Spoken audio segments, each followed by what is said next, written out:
Dan, you had a quote in your column, your article today that just jumped out at you.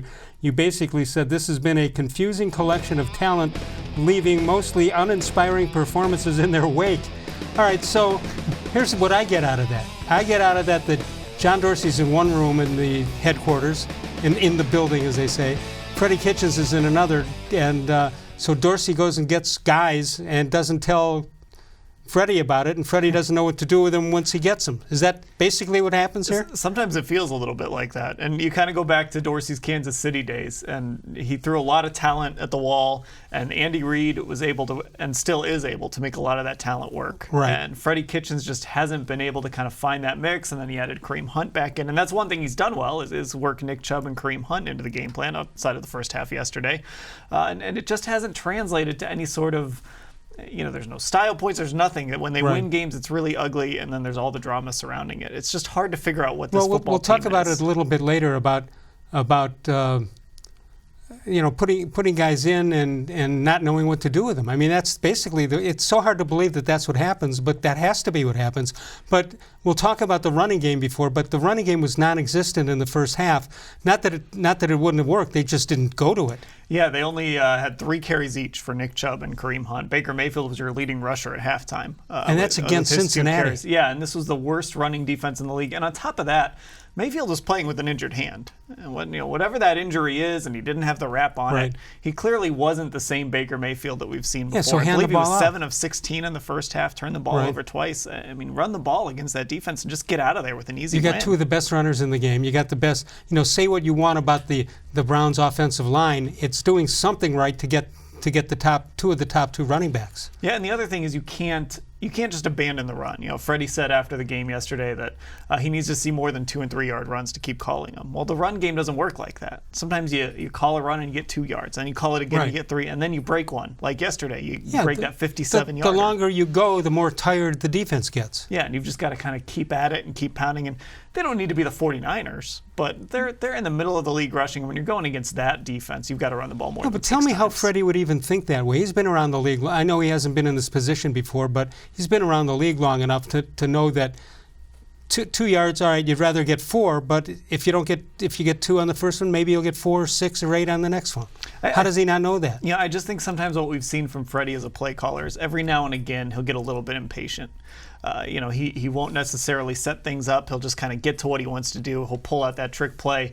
A contrast of it was the Jarvis-Landry reception yesterday. That was perfectly timed. They set it up kind of over the course of the game, but we don't see a lot of that from him. Things just building and building and building. I think he gets a little impatient. All right, so help me out on this. Beckham frustrated clearly. For whatever reason, he's not getting targeted. His best friend, Jarvis-Landry, is not only gets targeted, but makes catches that you may not even expect him to make. So here's one guy who I guess is happy other than not winning or not being in the playoffs, and the other guy, his best friend, allegedly wants out. How does that happen? I just think with Odell, this is a guy that he's putting up some of the worst numbers of his career. He was targeted 5 times yesterday, only had 2 catches. And I do think this is a guy that wants to win, obviously, and get to the playoffs, but he wants to put up numbers too. He wants to be in the Hall of Fame one day. He wants to go down as one of the best receivers ever. And he's just not getting the football. And I think there's a certain level of frustration that comes with that. And meanwhile, with Jarvis-Landry, you've got a guy that Baker Mayfield has really developed a connection with. And that seems to be sort of Baker's MO so far in his career. If he develops a connection with you, he's going to find you with the football. Okay, 6 and 7.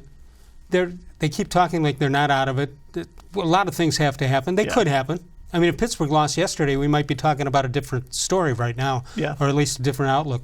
So what does Freddie Kitchens need to do to keep his job, or is it sealed one way or the other right now? I honestly don't think it's sealed. I think if he were to somehow get this team to the playoffs, it's really hard to then turn around and say, you know what, we're going to fire you. You can make the case that maybe you don't believe he can get you beyond whatever wild card weekend. But I think if he were to make the playoffs or even get this team to 9 and 7 and make it interesting in Week 17, it might be hard for John Dorsey to turn around and say, I'm going to fire this guy, especially because Dorsey's the one that hired him. Well, they're tied at the hip. Yeah, exactly. He was Dorsey's first real coaching hire. Right. If he gets you right on the fringe of the playoffs, maybe you do run it back and see if you make some roster improvements, he does better. You sort of forget that You know Freddie hasn't been a head coach before, but you forget that Dorsey hadn't hired a head coach before. Yeah, that was his first time kind of going through that process, conducting those interviews and actually picking the guy. Do you think both guys have learned anything at this point, 13 games into the season? I hope so. Well, we all hope so, but is any tangible evidence? I actually think Freddie Kitchens has learned a few hard lessons. I think the T-shirt, for maybe as overblown as that got, I think it taught him that, look, you're in the spotlight all the time, 24/7, and things like that are going to blow up. And especially when you go out and lose that game. He's got to know that. Yeah, you've got to be better than that. And I think he's learned. I think he even said last week, the 24/7 nature, always being on, has been a little bit surprising to him. And if it is 24/7, eventually the media and him are going to have a dust-up somewhere along the line. Yeah, that's the other thing. It was kind of smooth sailing for him during training camp and honeymoon in the spring, because that's how it works. Everybody's 0-0 in the spring. You start losing some games, that relationship starts to change.